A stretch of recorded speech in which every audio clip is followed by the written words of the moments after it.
like I did. Flight, rated R, November 2nd.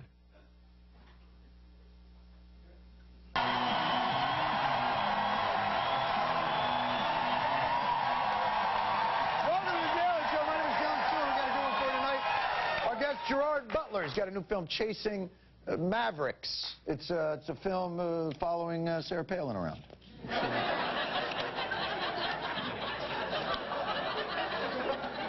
Whatever happened to that lady? I don't know. Let's begin tonight with last night's presidential debate in Boca Raton, Florida, which is Spanish for rat's mouth and Yiddish for heaven's waiting room.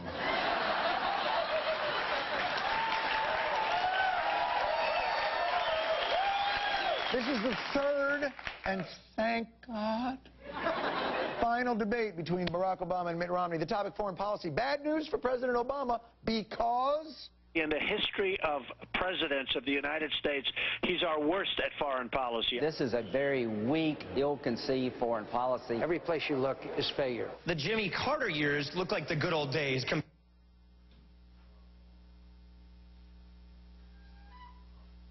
What? You gotta be kidding. It was available about an hour ago.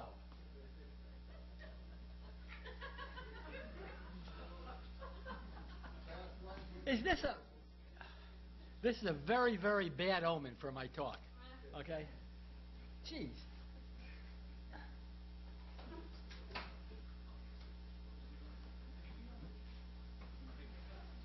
Well,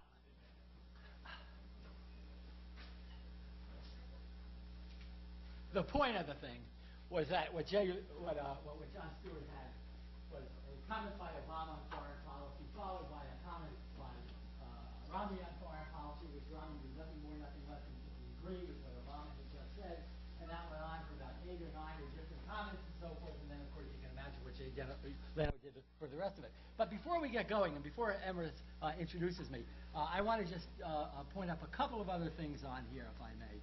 One is...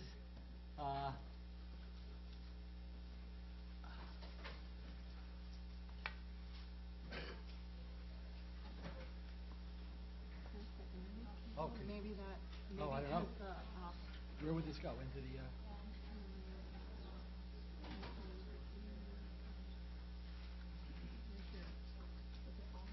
I don't know. Not gonna... Just because I was watching your YouTube. Here. No, I can't even see it.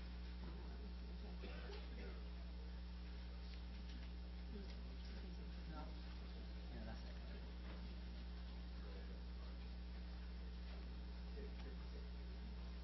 Keep that, just because it's All right. not wireless, so maybe Okay. I'll go a little bit. All right.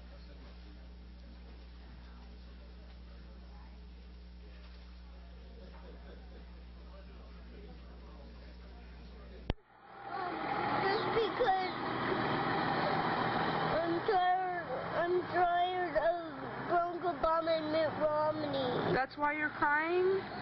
Oh, it'll be over soon, Abby. Okay? The election will be over soon, okay? Okay. Oh. And I want to show you one more thing before we get going here. Where's my inbox?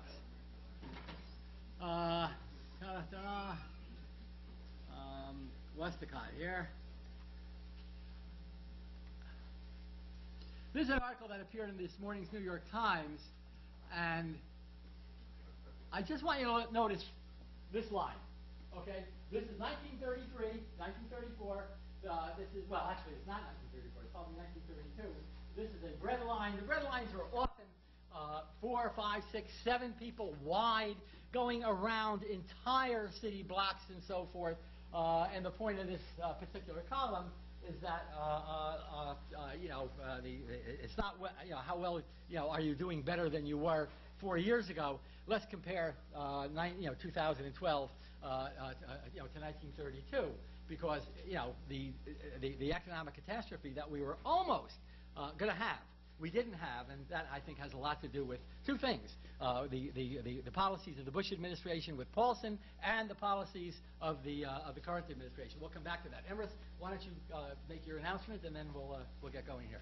Well, I have a comment on the fact that you couldn't show that video. Uh-oh. That is to do with the fact that people are obsessed with private property. We need a candidate proposing to abolish private property. Then you couldn't have that problem. Next week, nobody Ryan Crosby from Performing Arts will be giving a talk on the art and literature of telegraph, which should be very interesting. And today we're very happy to have Gary Ostrower from the Division of Human Studies. He's been at Alfred since, Gary, is this 1961 or 1861? 1761. I think that. Okay.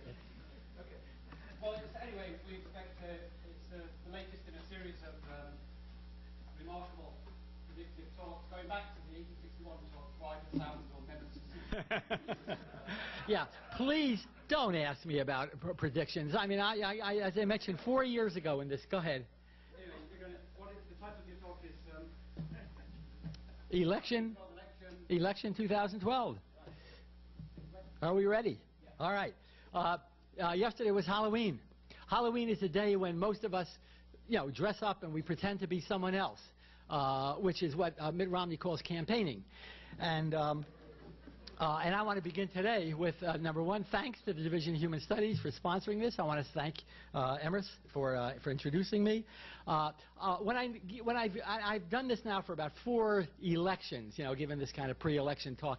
And when I do so, I normally read my comments. And I read my comments knowing that, of course, reading is likely to put all the students in here, particularly the students in here who are required to be here, to sleep. But I find that I can be a little bit more precise. I'm not likely to forget some of the things I know I will otherwise forget. So let me begin. And I want to begin with a comment, if I may, about my own politics. For every historian is influenced by his or her own background. For one, I rarely tell people for whom I will vote. Secondly, I've been a Republican for 43 years, as well as a Republican village trustee for 18 years, and then mayor here for another 6 years. I've also been a Republican committeeman for the county. For the village for about 13 years, and I've served on the county Republican committee, particularly on the executive committee, for the last 7 years. On the other hand, I've often counseled my kids against straight party line voting, and my Facebook homepage contains my credo, and I'll read it to you. I don't like doctrinaire people, and I don't like doctrines. I place my country above my party, and I consider hate to be the ugliest 4-letter word in the English language. And I watch Jon Stewart. I'm a C-SPAN junkie. I consider politics a form of entertainment, though I am, very, very thankful we're at the end of this, 1 year or more than 1 year process of entertaining us, I guess. And I'm especially grateful that I don't live in Nevada or I don't live in Ohio, one of these swing states where we would be subjected to countless commercials that obscure our political reality and probably numb our brains. And so I want to make a comment, if I may, about TV, for it has transformed the way that we understand our politics. TV and politics got hitched together in 1948. Initially, the networks televised the party conventions, though candidates looked skeptically at the new medium at that time. In 1952, for instance, General Eisenhower, who was running as a Republican for president, refused to sit for commercial spots because he felt it was unbecoming. Beneath him, the Democratic candidate, Governor Adlai Stevenson of Illinois, felt much the same way. He appealed to the electorate's intelligence, though he understood that this was, in a sense, risky. A woman once gushed to him. She said, oh, Governor, every intelligent voter is going to vote for you. And he said, lady, that's just not enough. In that same year of 1952, Eisenhower's sleazy vice presidential partner, his name was Richard Nixon, used TV for his famous Checkers speech, in which he successfully deflected demands that he resign from the ticket after reporters had discovered that he was handling a corrupt slush fund of campaign contributions that he was using for personal purposes. Instead of taking the high road and resigning, He used TV to make a clever and sentimental appeal by claiming that he would not return his children's beloved Cocker Spaniel, name was Checkers, that he had brought with those funds. And it succeeded. He stayed on the ticket and became vice president. It was a bad omen. In 1960, we elected a president, John Kennedy, largely on the basis of his first debate with that same Nixon. Nixon's makeup made him look pasty and nervous. Kennedy looked fresh and energetic and confident. I heard that debate on radio, and to this day, I agree with most historians that Nixon won the debate, and on substance, he won that debate. But viewers who watched the debate, not listened to it as I did on radio, viewers who watched it judged that Kennedy looked more photogenic and therefore more presidential.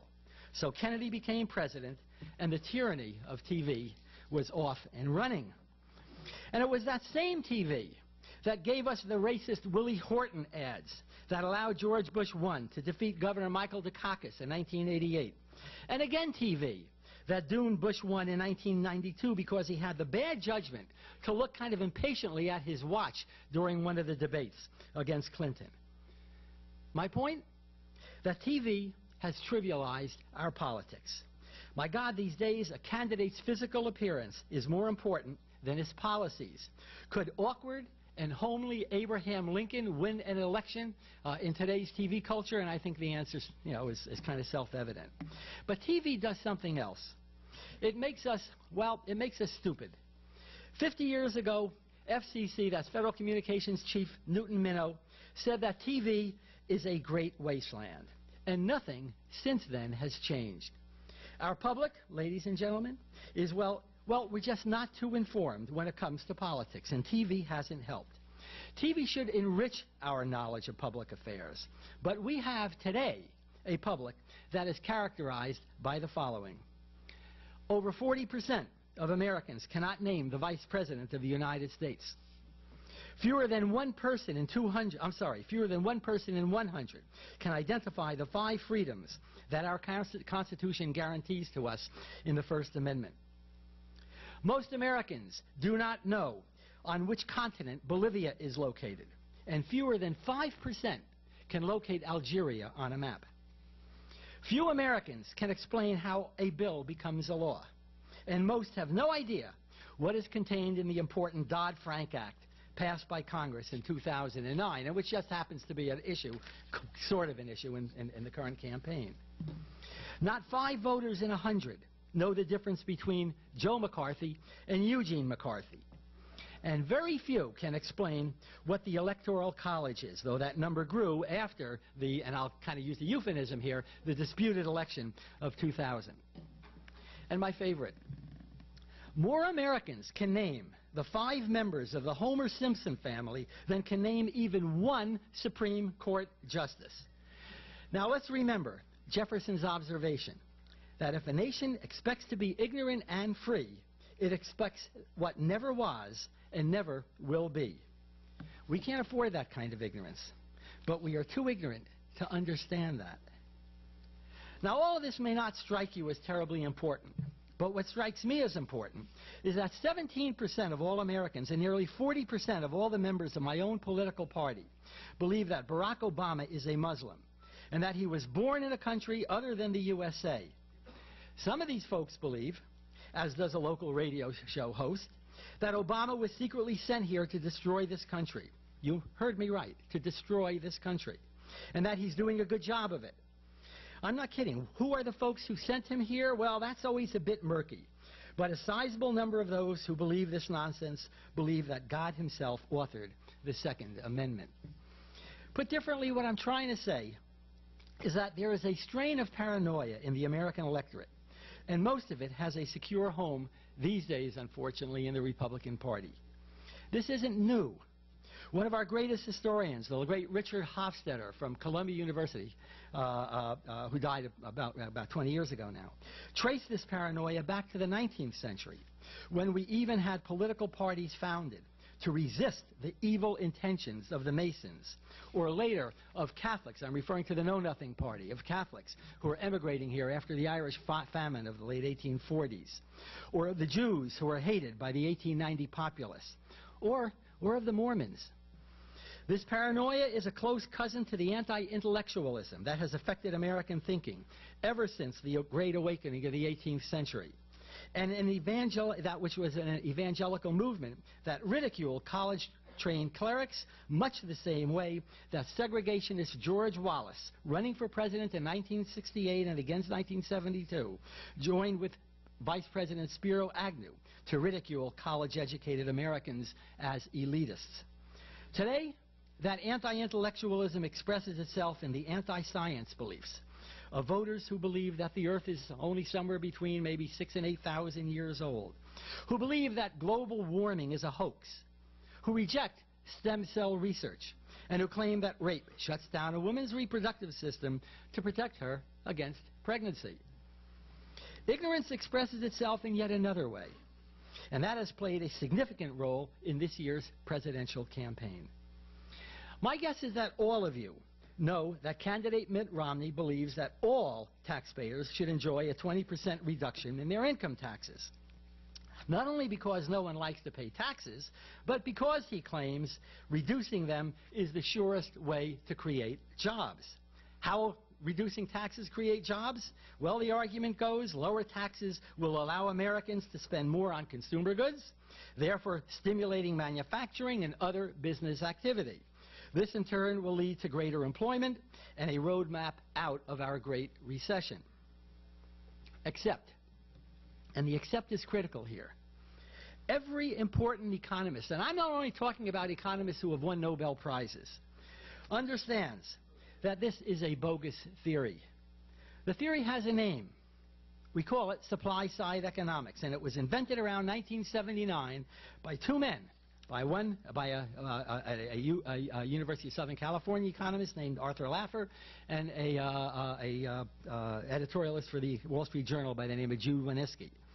And both of them sold it to Ronald Reagan when he ran for president the following year. George Bush, the father, who was running against Reagan for the Republican nomination in 1980, called this voodoo economics. Let's look at some history to see if Bush 1 was correct. When Eisenhower was president during the 1950s, our highest marginal tax rate was 90%. And for those of you who may not know too much about taxes, what we mean by a marginal rate is that if you earn a lot of money, for the very, very amount of money, let's say that you earn maybe the top 10% of what you're earning, you would have to pay that 90% rate on the rest of your income, something less than 90%. In any case, the point I want to make is that that rate did not depress economic activity that decade. It was a decade that saw the construction of suburbia. It saw the incredible growth in the number of TVs that Americans were buying. At the beginning of the decade, we owned about 10 million TVs. At the end of the decade of the 1950s, we owned 75 million TVs. And by the same token, we were buying a lot of other consumer goods as well. The next president, John Kennedy, reduced that sky-high 90% rate to 70%. And at that still high level, the 60s turned out to be one of the most prosperous decades in American history. In 1981, President Reagan further lowered those rates to 50%, still much higher than Romney's plan.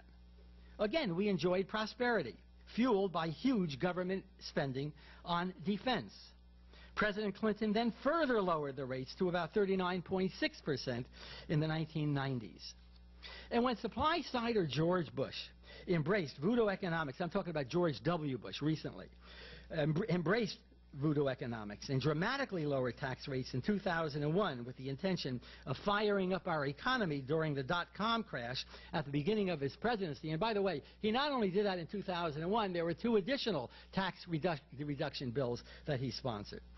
During that period, the U.S. experienced economic stagnation and a declining real wage rate for most of us in this room. Did lowering taxes lead to prosperity? Hell no. Please let me be clear. I'm not arguing that the Bush tax cuts caused middle-class economic stagnation during the last decade, a decade when the top 1% saw their income more than double. What I am saying is that lowering taxes did nothing to restore prosperity. And even a second grader knows that the Bush tax cuts did not prevent the dreadful crash we all experienced in 2008. Yet most conservatives refuse to accept this line of reasoning. As Republicans have become more ideological over the last 3 decades, they equally became more impervious to what most of us call evidence.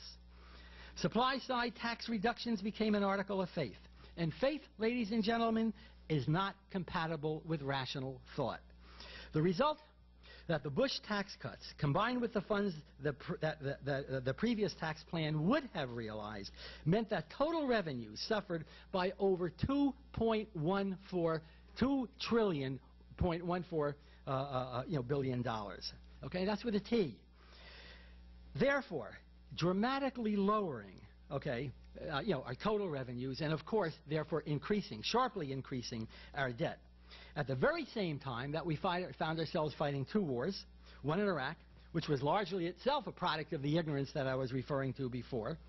And I might add that this is the first time in American history, in all of American history, that the government lowered taxes during a war.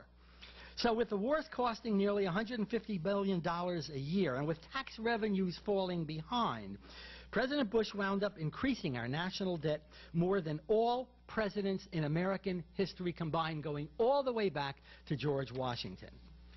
Now, I've got a delicate word for the continuing belief that tax cuts inevitably produce prosperity. And I think that word starts with an S and it ends with a Y. But that kind of stupidity is not the whole story. Yes, the supply-siders may be, as Greg Manico, who, by the way, is a Republican, who was a White House economic advisor during the Bush years, now at Harvard, he called this supply side, the people promoting supply side, he called them crooks and charlatans. But they are aided by a party that is far, far from the Republican Party of Abraham Lincoln. Lincoln, who helped found the Republican Party in Illinois before the Civil War, saw the party as a vehicle for ending slavery and promoting social justice. Although Lincoln was a religious man, it was under Lincoln that Thanksgiving becomes a national holiday. It was he who proposed a national day. It was he who was famously tolerant and respectful of church-state separation. Not the Republican Party today. Kevin Phillips is one of the most insightful Republican strategists of our time. Phillips is the fellow who invented the so-called Southern strategy for Richard Nixon in 1968, a strategy which played on racial fears and transformed the solidly Democratic South into an equally solid conservative Republican South today. That same Kevin Phillips has called the contemporary Republican Party, and these are his words, the first genuinely religious party in American history. According to Phillips, not economic conservatives, but religious conservatives have taken over the party's leadership. Republicans start their local meetings with prayers, and I should add, not non-denominational prayers.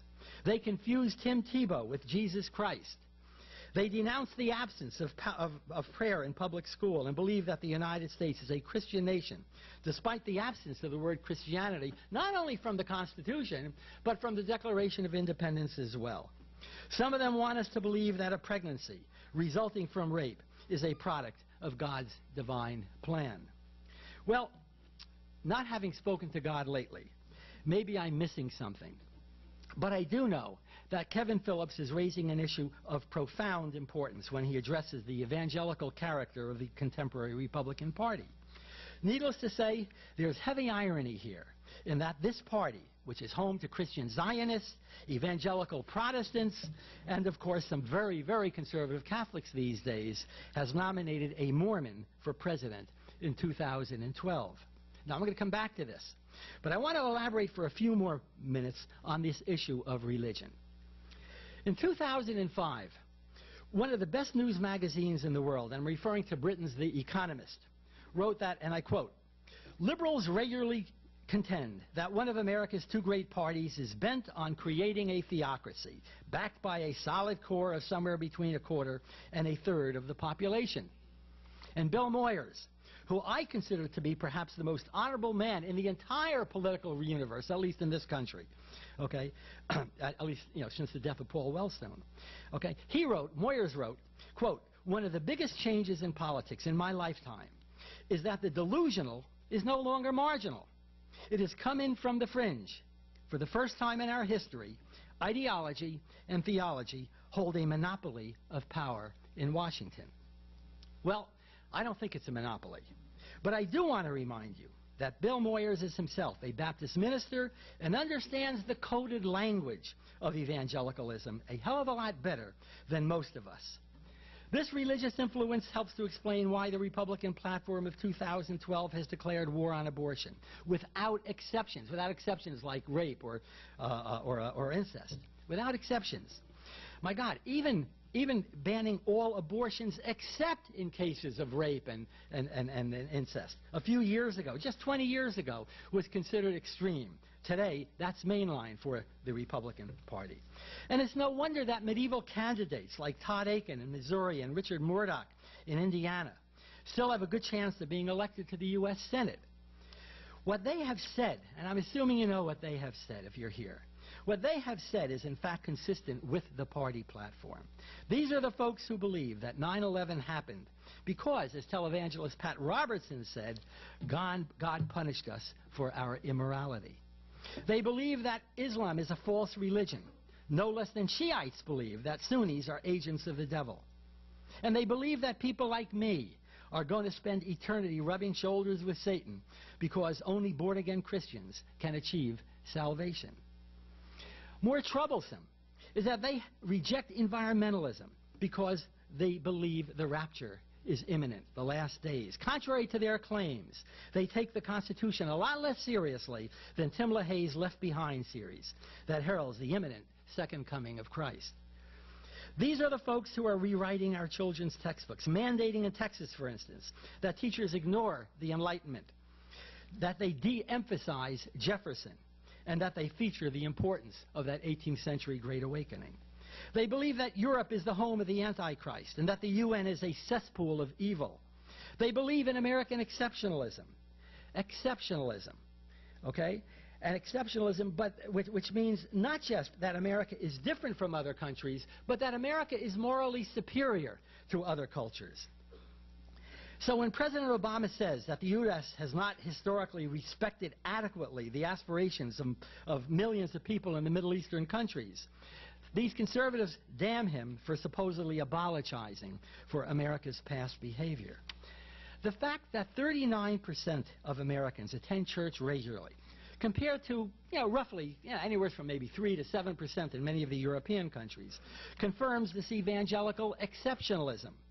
And this, in turn, fuels a militant nationalism in our own country, one which Mitt Romney echoed in his comments about the Middle East during almost the entirety of the primary season, and from which he only recently has backed away as he seeks to gain traction with female voters who have tired of perpetual war. Am I exaggerating? Well, perhaps Gallup can help us. In a poll taken 9 years ago, 63% of all conservatives, 62% of all Republicans said that political leaders should rely more on religion when making policy decisions. Among Democrats and liberals, the percentage was 27% and 20%. A clear majority of Republicans worried that politicians were too inattentive to religion. Only 25% of Democrats agreed.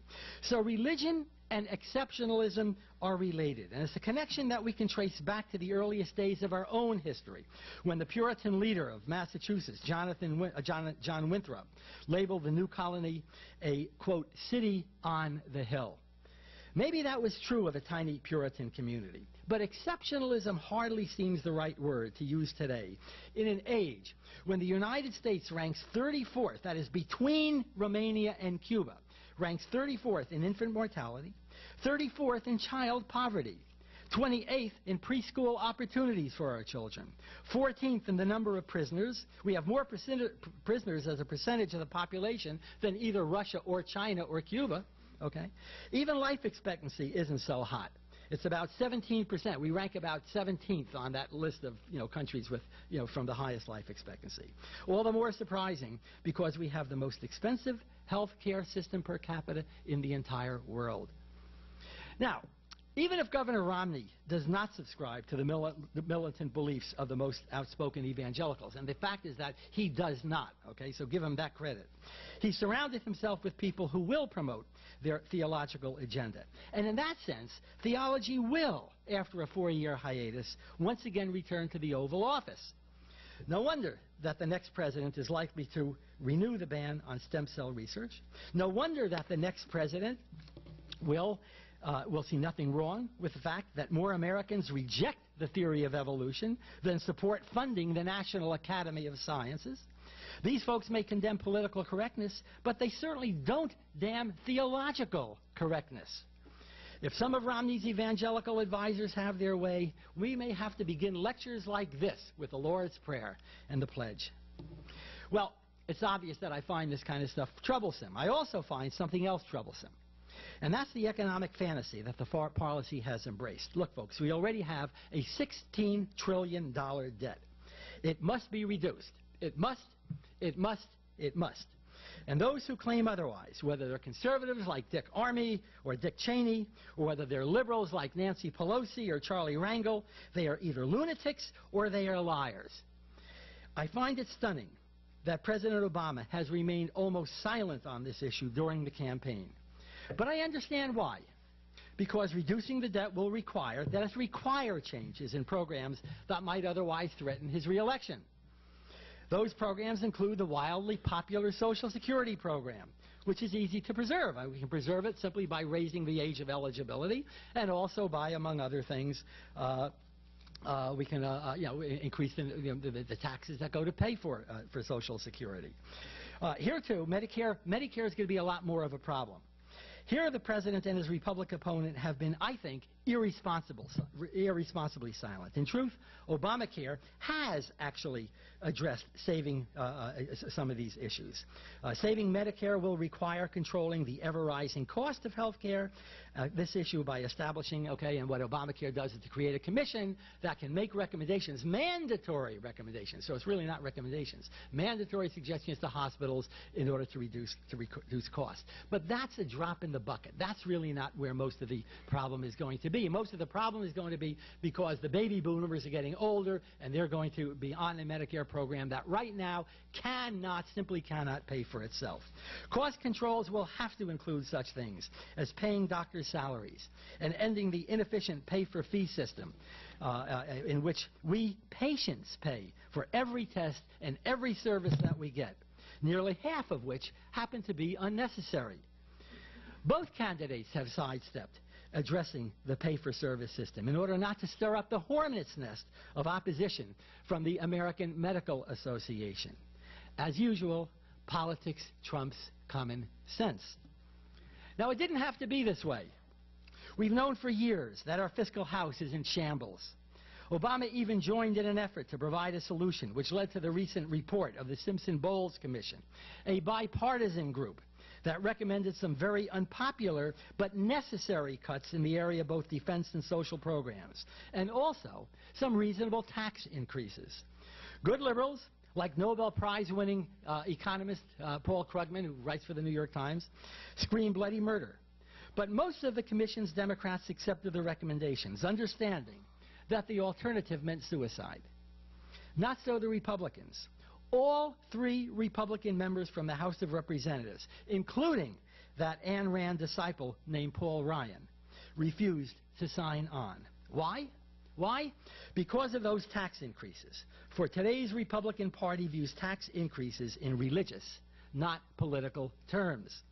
But of course, there's a political angle here. There is a political angle.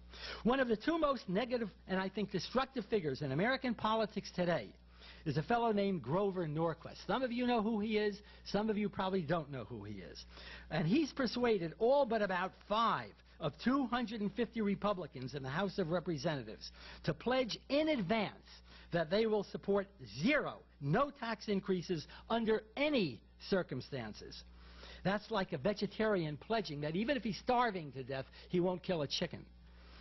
The Norquist pledge applies even in a financial emergency like our current recession. And it applies during a war when tax increases may be necessary to stave off national bankruptcy. Norquist has vowed to defeat any Republican in primaries, okay, anyone who refuses to sign his pledge. Now, when I say that, it is lunacy to think that we can reduce our $16 trillion national debt without raising some taxes. I'm just saying what every sane economist has already said. Unfortunately, politics and theology trump the national interest. And did I mention, by the way, that Romney has signed on to the Grover Norquist pledge? On jobs, the record of the candidates is less mixed. Obama's stimulus bill of 2009 probably saved, we don't know this exactly, probably saved about 2 to 3 million jobs. What we can measure is the number of people who lost their jobs. Before Obama's inauguration, the U.S. was losing 750,000 jobs each month as a result, in other words, of the crash in 2008. By the beginning of 2010, these job losses had stabilized, although new jobs were few and far between. Of course, Obama foolishly predicted that unemployment would be reduced to less than 7%.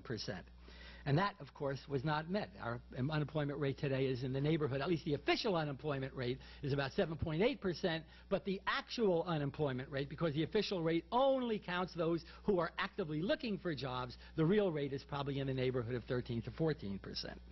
In any case, it's worth remembering that this is the guy who said, I'm talking about Obama, that before his inauguration, that unless he can effectively address unemployment, he's going to be a one-term president.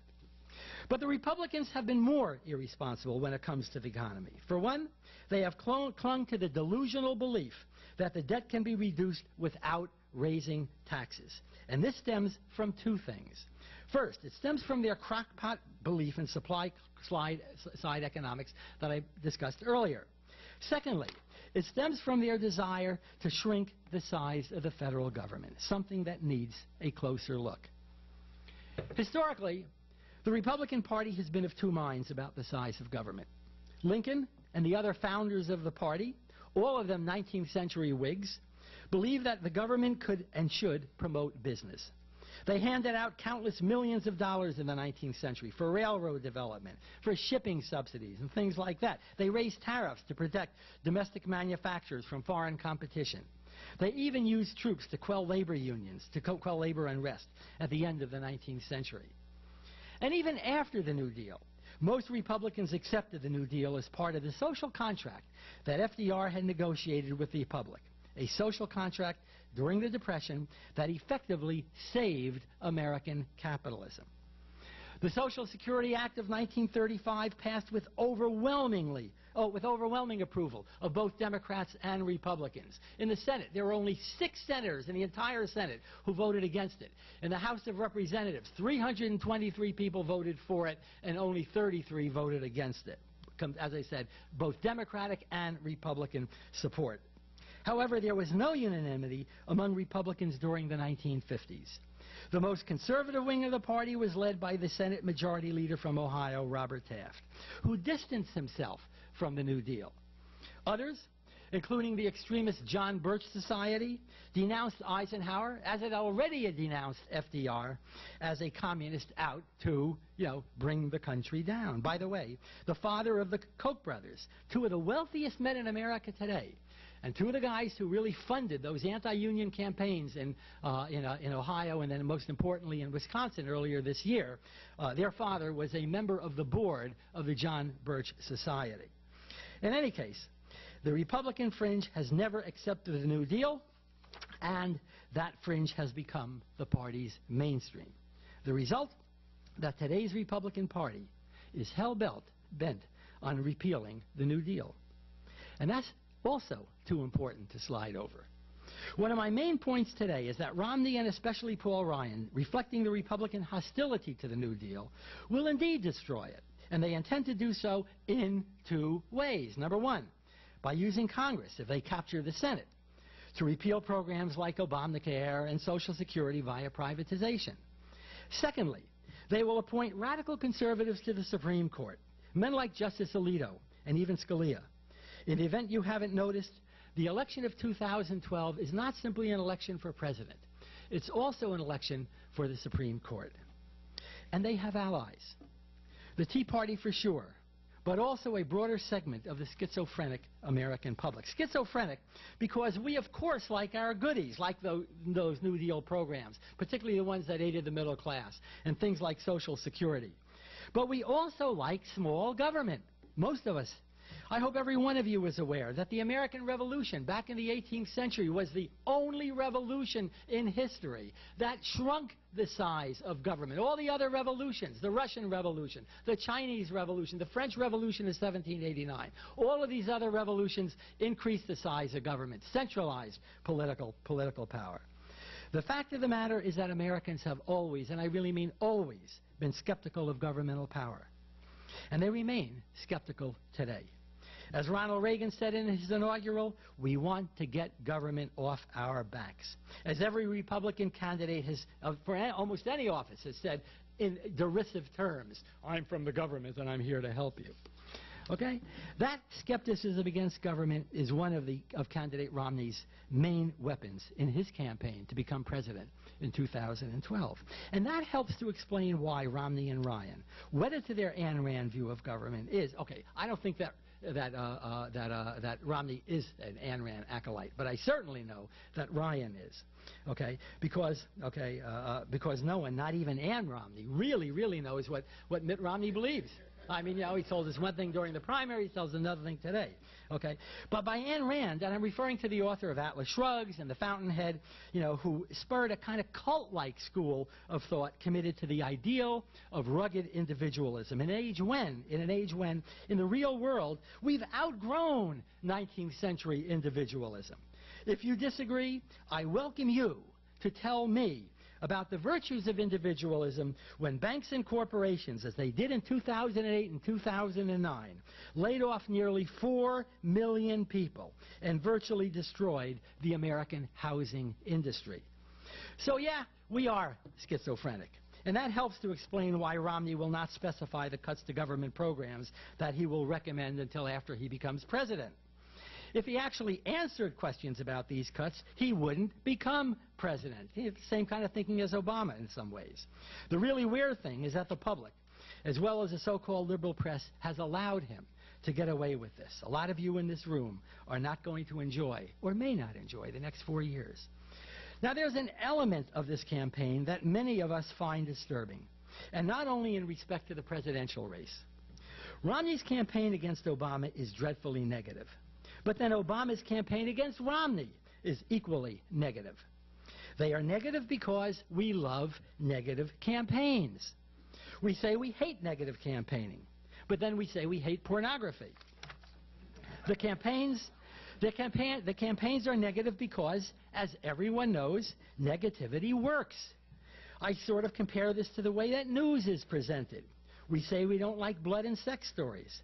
But that's what catches our attention. Just last week, I spotted yet another story about corruption in Kabul, and I ho-hummed my way past it. But then I saw a headline about a New York cop who planned to eat the body parts of up to 100 women in New York City. This is before Sandy, okay? And another about a nanny who killed her employer's 2 children, and I devoured those stories. Now look, you can check this stuff out yourself. Turn on your TV and watch the congressional races in Buffalo and in Rochester. Have you seen a single positive ad in the Kathy Hochul-Chris Collins congressional race? Or have you seen a positive ad in the Louise Slaughter-Maggie Brooks race? And the answer, of course, is no and no. Nationally, we see 7 negative ads for every 1 positive ad. 7 to 1. Anyone surprised?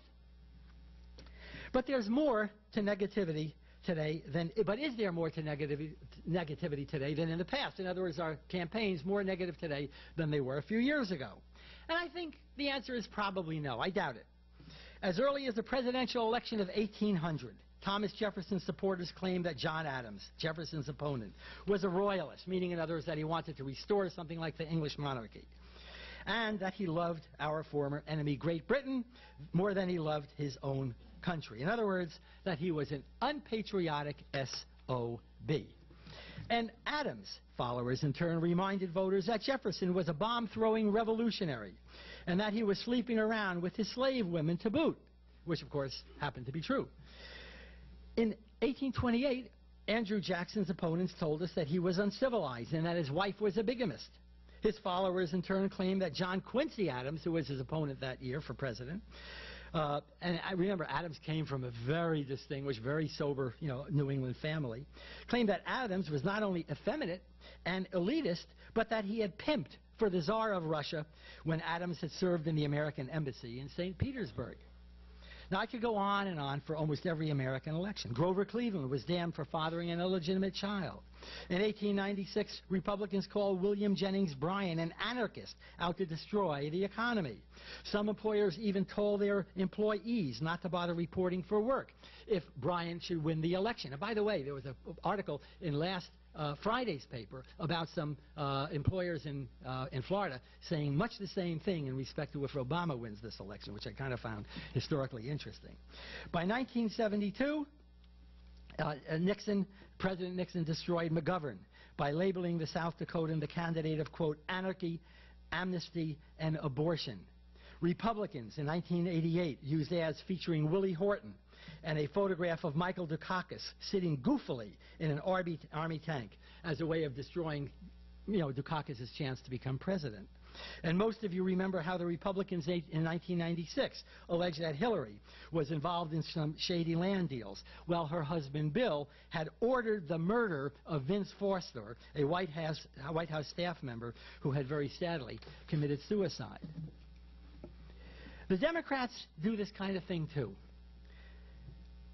But they don't do it as well. They just don't do it as well. And I think it's because, unlike Republicans, they kind of have a guilty conscience when they campaign like this, for they're too wedded to the Enlightenment belief that in rationality and in truth. Still, they do it. 4 years ago, they alleged that Senator John McCain had an affair after he left the Navy. And they had great fun with the fact that McCain's wife owned 7 residences. So will negative campaigning disappear?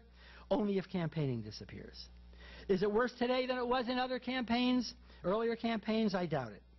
There is one ponderous study by political scientists, of course, called Attack Politics, that claims that there is no more, no less negative campaigning than 50 years ago. It identifies a whole number of different ways in which people campaign negatively, but, essentially comes to that conclusion. What may distinguish the 2012 campaign from others is the way that race and Obama's alleged Muslim background has become a major factor. Not only does that Cornell radio personality I mentioned earlier believe in the birther stuff, but he rarely calls Obama Obama. He refers to him as Hussein, or, when he's generous, Barry. You can draw your own conclusions. But there's yet another feature of this that I want to highlight. What seems to be not so much an increase in negative campaigning than a level of viciousness that is more than disturbing. And I had a slide that I was going to show you, but it's going to take me a half hour to get it up here, so I won't. But it's a Rush Limbaugh-sponsored ad, and it just has a large, large word, treason, and then Obama's picture under the word. The Republican attack machine, I'm saying, in 2012 has highlighted 3 things about Obama that, from my perspective, goes beyond the pale. While the Democrats have largely ignored Romney's religion, although I might add a recent Democratic ad in Ohio ends with a comment, "He's not one of us," okay, and I find that to be pretty disgraceful. Okay, the Republicans have often emphasized 3 things about Obama. That his administration is treasonous, and the penalty, I think, for treason is, if I'm not mistaken, death. Okay, that he's a Muslim, and that he's a socialist, which means for many of the free market folks that he is a communist. Again, kind of reaching back to Cold War tropes that I thought we were finished with. No wonder you see so little willingness for congressmen to cooperate. Not very long ago, congressmen of both parties socialized together. They met quietly and set aside partisan differences when it served the nation's interest. That's no longer true today. No wonder you see Republican Congressman Joe Wilson yelling out at a State of the Union address that Obama is a liar. No wonder Tea Party supporters spat on Congressman Joe Lewis, also a black Democrat. In fact, the anger and even the hatred, and hatred's a real strong word, the anger and the hatred aimed at Obama has become increasingly common. Here in Allegheny County, we see few lawn signs promoting Romney, but many denouncing Obama. America versus Obama. Weirdly, the mainstream media tends to play this down, fearing that otherwise they will be denounced as biased. Being even-handed has its virtues, but if it obscures hate, then I don't think the press is doing its job. And it's not just what the Obama haters are saying. It's what they are writing. The New York Times bestseller list is littered with books by these folks, and the titles tell it all. From Ann Coulter, one book called Treason, another called Liar, her most recent called Mugged. From talk show host Mark Levin, Liberty and Tyranny. From Michael Savage, The Enemy Within. Daniel Hannan, The New Road to Serfdom. And my favorite from Michelle Malkin's, Unhinged, Exposing Liberals Gone Wild. And this is just the tip of the iceberg. For the right, and to a lesser extent on the left, this is war. This is good versus evil. And this is the kind of anger that we saw in the mid-1850s. And I think you all know where that led. Of course it's worrisome. And that's because viewing your adversary as evil smothers any willingness to compromise after an election is over. You don't compromise with evil. Compromise, my students have heard me say countless times, is the genius of American politics. Going all the way back to Jefferson, when he said in his first inaugural, after a very, very divisive campaign against John Adams, he begins his inaugural by saying, "We are all Federalists. We are all Republicans." What he meant is that we have more that unites us than divides us. No longer. No longer do we say that politics stops at the water's edge, as we see in Romney's response to the initial reports of the assault on our consulate at Benghazi. A few years ago, Republicans in the White House disgracefully identified a CIA officer for partisan reasons. If you believe that the opposition party is an enemy rather than an adversary, then the conventional political rules are no longer relevant. There's yet another feature of the current campaign that I find disturbing, and that's the degree to which the $1 billion spent by each party masks the important issues of our time. Yes, you've heard about Benghazi and jobs and occasionally abortion and certainly Obamacare. And yes, you've heard about the wealthiest 1% of the population controlling 3% of the GDP back in 1980 and over 10% today, as the rich get richer and the middle class sees its real income drop by that 12%, which I mentioned earlier. You've heard about General Motors and how each candidate loves his wife. But you've not heard about more important things. For instance, both candidates have ignored the obscene cost of campaigning and the outrageous Supreme Court decision in the Citizens United case, the most important Supreme Court case since Brown v. Board of Ed in 1954. Citizens United effectively ended limits on campaign contributions, increasingly turning candidates into shills for corporations and for billionaires like the Koch brothers and Sheldon Adelson. Talk about plutocracy, for crying out loud. Begging for money now takes up roughly 60% of a sitting senator's free time. Nor have you heard a word about global warming, which will affect you a hell of a lot more during the next 50 years than whether Romney hid millions in the Cayman Islands, or whether Colin Powell endorsed Obama, because both are African American. And when I say global warming, I mean, hard not to think about the effect of the hurricane that we just had. Someone said on TV just a day or so ago, I think it was Mayor Bloomberg, said something to the effect that, we're now getting one of these once in every 100-year storms every 2 years.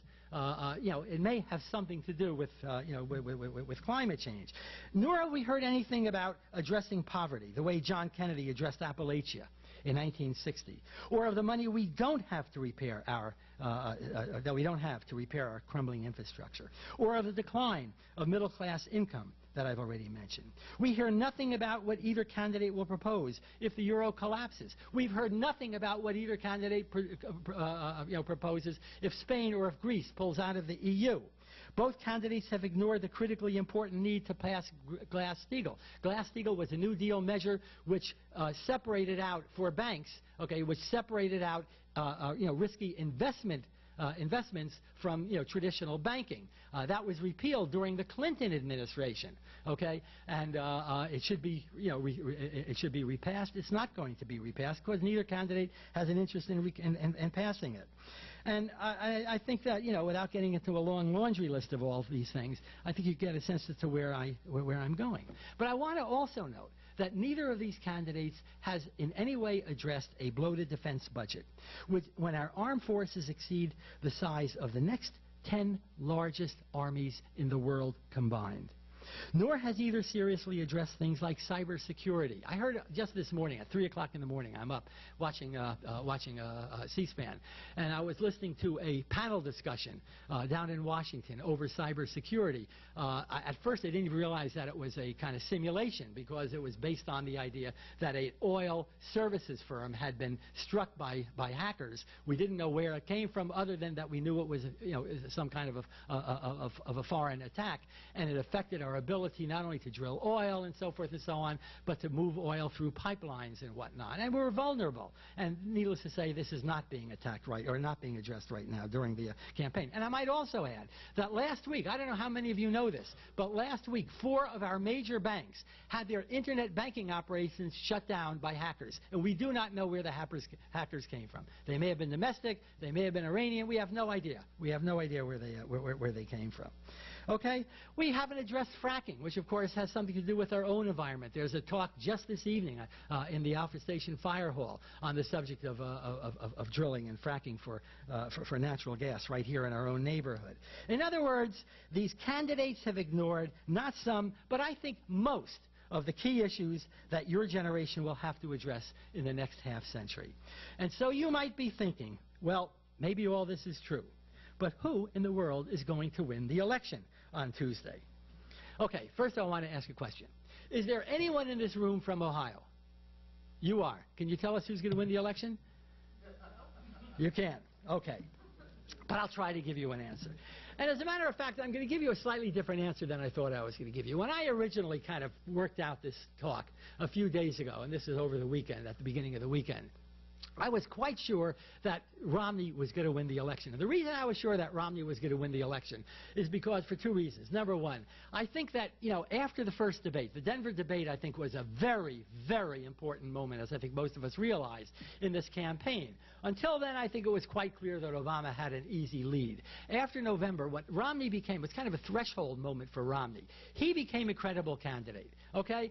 He hadn't been before that, and even if, you know, people were on the fence, he at least became a plausible candidate for president. And of course, since then, we have really seen Obama's lead declining in the polls, and by the same token, we have seen Romney increasing in popularity. Now, 2 things I think about this are important. Number one, momentum is important. A lot of the pundits say, oh no, it's not important. It is important. A great example would be 1968, when when Richard Nixon led Hubert Humphrey by over 20 points just about a month before the election. But Humphrey caught fire for reasons having to do with politics in Vietnam and came within 1 percentage point of defeating Nixon. Had the campaign lasted for another 2 or 3 days, I'm quite sure that Humphrey would have won that campaign. We saw it again in 1988 when Dukakis was way ahead, 24 points ahead, as a matter of fact, following the Democratic convention, ahead of Bush 1, and yet Bush won the election. And once you get that momentum, it is very, very hard to stop it. There's another thing that I think is going on, and I think it's connected to the issue of momentum, and that is clearly more and more white males are drifting toward Romney, and more and more white females are also drifting toward Romney. In other words, the gender gap is shrinking to a certain extent, and more of these white males seem to be trending toward Romney. My hunch is that Romney is going to get more votes than the polls are telling us. On the other hand, I was struck by something as I was watching TV just early this morning, about the polls. And that is that there were a number of polls, about 5 or 6 polls that were featured in this particular Morning Joe program. And every single one of them, without exception, still showed Obama with a lead. Now, the lead might have been 2%, the lead might have been 3%, in one case the lead was 5%. What's important about that, I think, is that if one poll is wrong, or if 2 polls are wrong, we can understand that. But it's very unlikely that all 5 polls are going to be wrong. So my guess is that Obama will win the election. I think he will win the election. Having said that, kind of like something I said 4 years ago, I think that Romney is going to win the popular vote. I think that Obama is likely to win the electoral vote. And I think the key states are not going to be so much Ohio, although Ohio will be plenty important. I think the key states are going to be Iowa and Wisconsin. If Romney should win those 2 states, he has a good chance of winning the election. And with that, I will end my comments. Thank you for your attention.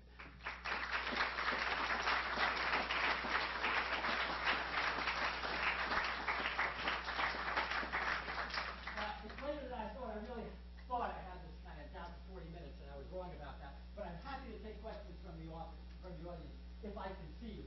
It's a little dark out there, and obviously light up here. And I want to make one comment, if I may, before I'm finished, and that is this. And it's kind of important. If it's a close election, it's not going to be the end. You're not going to know who's president on Wednesday of next week. And that's because there are going to be challenges. And you're going to see challenges not in one state as you did in Florida back in the year 2000. You're going to see challenges, I think, in a number of states. Challenges on the part of the Democrats and almost certainly challenges on the part of the Republicans. So it may be, 6 weeks before we really know who's president. It may include, recounts and so forth. Questions?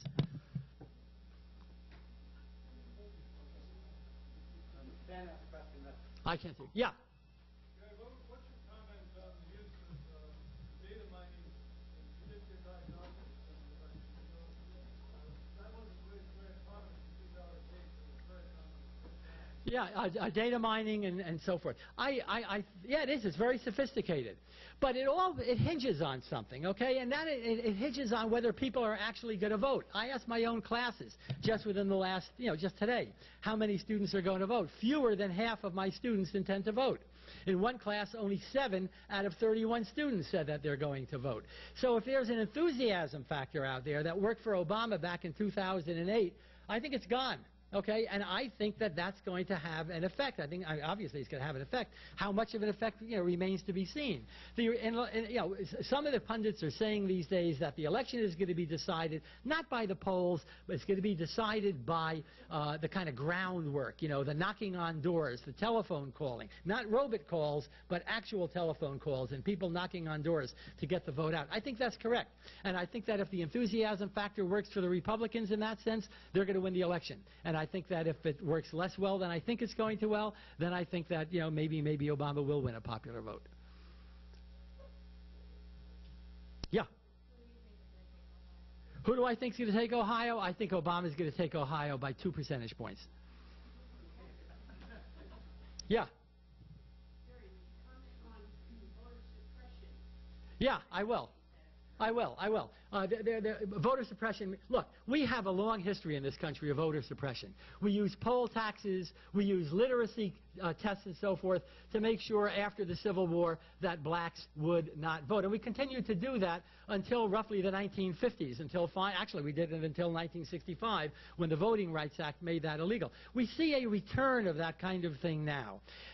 In 37 different states, there have been bills for requiring voters to have IDs and so forth. And the problem, of course, is that a lot of voters don't have official IDs. If you're an inner city resident in a city like New York, you don't own a car. You're not going to have a driver's license. You're not going to have a passport. You're not going to have the kind of ID that's going to stand up for that sort of thing. And in Philadelphia, I've heard, and the voter ID law is, the courts in Pennsylvania finally declared this illegal. But in Philadelphia, had it not been declared illegal, up to 9% of the population might have been excluded from voting as a result of these so-called voter suppression laws. The other point I want to make about that, and here again I'm terribly critical of the Republicans, is that a lot of the laws have not only been proposed by Republicans, but the so-called nonpartisan groups that have sponsored this have themselves been led by Republicans and funded by the Republican Party. So, it's kind of I think it's a sad development. I think that we're looking at a very different kind of political system than we did 30, 40 years ago. Yeah, in the back.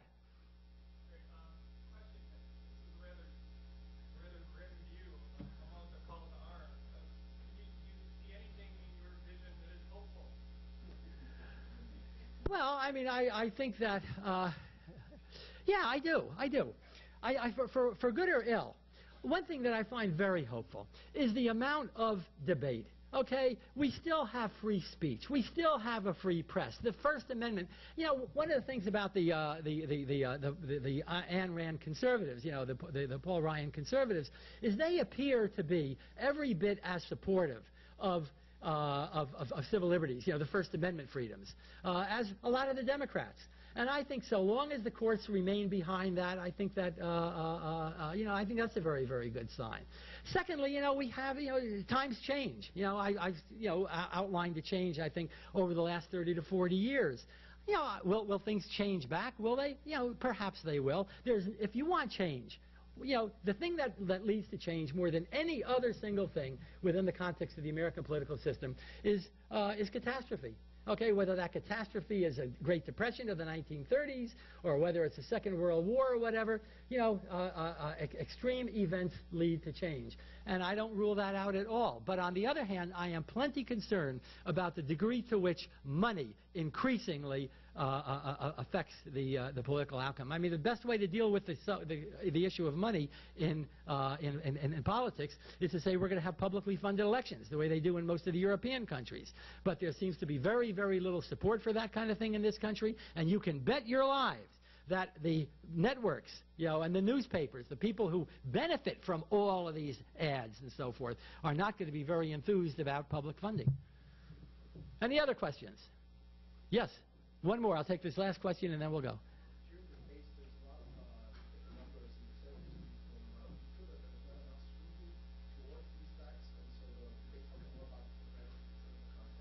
When you say a lot of numbers being thrown around, you mean in respect to polling for the candidates, or do you mean in respect to things like the national debt and so forth?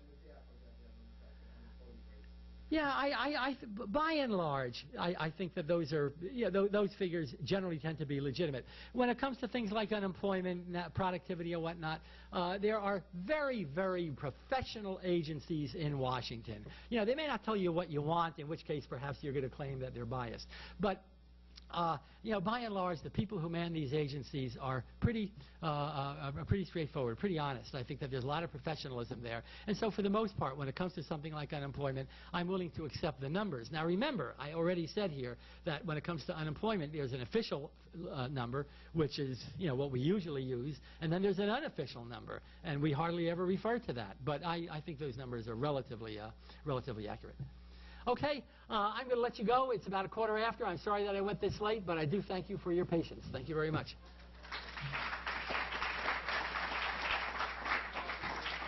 Yeah.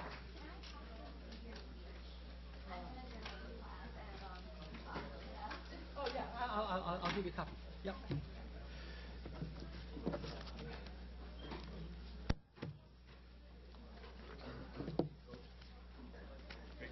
Hi. Hey, thanks. Oh, good. Good for you. Great. Nice job, Jerry. Thank you. Thank you. Michael Dukakis was in my company in Korea. Is that right? Really? Oh my God. Yep. And I'll bring in when he ran for presidency, I wrote to him. I got a reply. I'll show it to you. Good for you.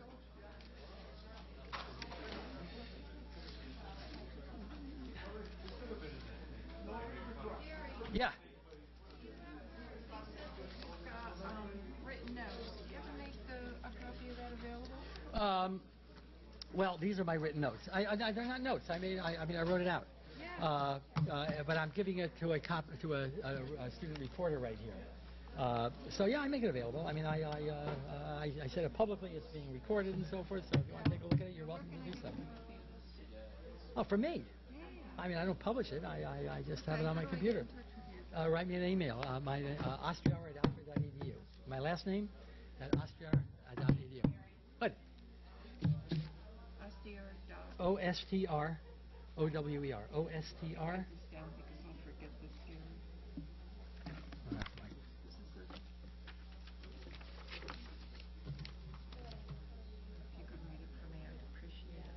Thank you so much.